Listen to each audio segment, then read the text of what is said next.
উৎসৱৰ দিনা কেন্দ্ৰীয় মন্ত্ৰী পবিত্ৰ মাৰ্ঘেৰিটা আৰু বিধায়ক ৰূপক শৰ্মাৰ সৈতে বটদ্ৰৱা থানলৈ আহি ভগৱন্ত প্ৰভুৰ ওচৰত সেৱা জনালোঁ।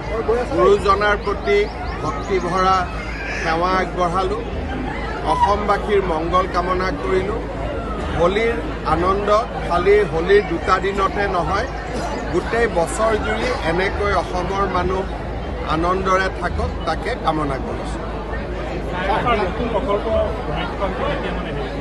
অক্টোবৰ মাহত প্ৰকল্পটো সম্পূৰ্ণ হ'ব। অক্টোবৰ মাহত উদ্বোধনো হ'ব, সম্পূৰ্ণ হ'ব। এতিয়া এই বিষয়টো লৈ পেলাই বৰ্তমানলৈকে আমি বহুত বেছি আগবাঢ়িব পৰা নাই। ছাৰ, হোলীৰ পবিত্ৰ দিনত আহিছে আৰু আপুনি বটদ্ৰৱা থানক নতুন ৰূপ দিছে। এই নগাঁওখনক নতুন ৰূপ দিবলৈ কিবা পৰিকল্পনা আছে নেকি? নগাঁৱত আমি কেবিনেটৰ মিটিং কৰিম, এতিয়া কিছু কাম হ'ব। ঠিক আছে, কৈ থাকিম চবকে হেপী হোলী।